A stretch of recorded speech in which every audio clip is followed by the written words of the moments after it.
Today you're going to be receiving an award for Lifetime Value Achievement.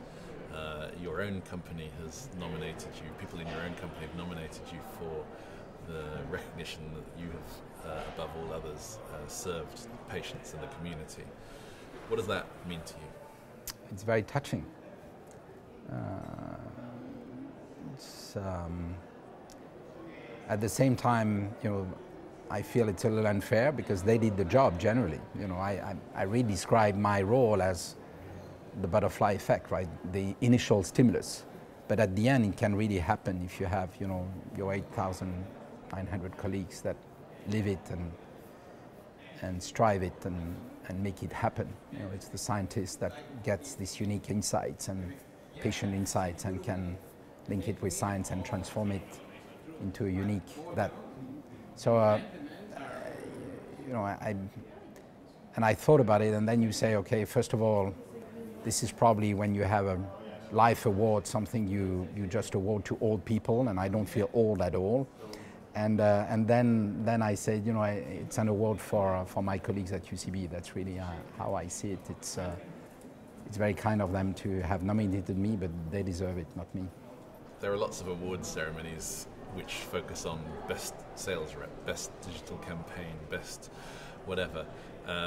And we've decided to try and focus an awards ceremony on what we feel matters most, which is the customer, the patient, the HCP, and those that are providing the most value.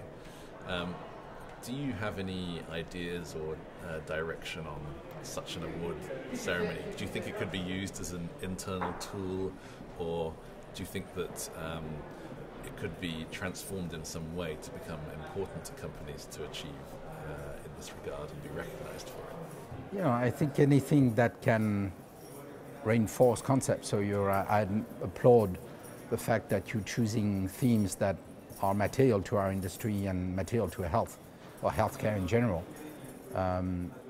Anything that forces the connection between, as you say, we're a provider solution with the healthcare professional, with the payers, with the medical device companies, with the IT health guys, with the Googles of the world. I think is a good direction, because that's the industry is opening.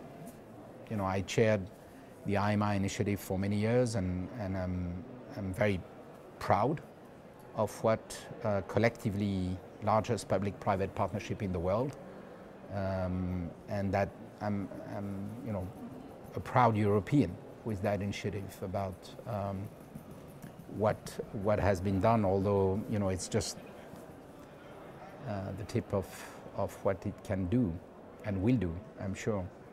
So it's collaboration, any awards that can stimulate joining forces to do a better job at impacting healthcare in a positive fashion. So for the patients and the cost driven by it is a good one. If you could change anything in the pharmaceutical industry instantly, what would it be? I think the authenticity about what we say. If somebody says he's or she is patient-centric, it means that it's a very high hurdle, because that means that every single one of your decisions will be driven by this, and you can't make a decision where you're going to make a dime more in your quarterly earnings, but it's not patient-centric, and that requires a lot of courage, and that requires some people will fail, but I think you will anyway fail. But the reason why I picked this is because you mentioned trust earlier on, and I'm so emotionally attached to anybody that is sick and can, anybody that had hepatitis C and is now cured from hepatitis C, or anybody that had epilepsy and is now seizure-free from epilepsy. Everybody then cherish the industry, and our industry should be cherished for what we do. And it drives me nuts to see that there is a trust issue. So that's why I choose this dimension of authenticity. Thank you so much, Roch, for talking to me today. Thank you. Thank you, Paul.